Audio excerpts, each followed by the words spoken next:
Zip line ఇస్తే కొంచెం దూరం ఉంది. జిప్ లైన్ రా. నా వైపు చూడు చెప్తా. వెళ్దామా జిప్ లైన్ కి? ఓకే. చాలా ఎక్సైటెడ్. నాది.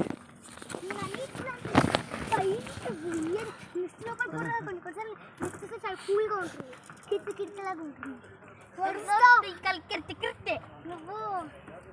నువ్వు అరుస్తావు. ఇక్కడ నుంచి బ్యాక్ తీరా చూద్దాం.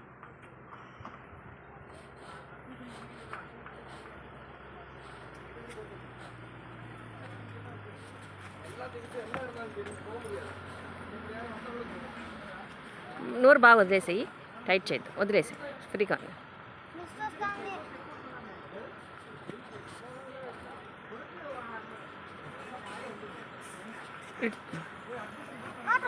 చూసుకొస్తుంది. రాని అది ఖాళీ కూర్చున్నారు, ఎవరు లేరా, పోయి రావడమే. ఇప్పుడు నేను వస్తున్నా.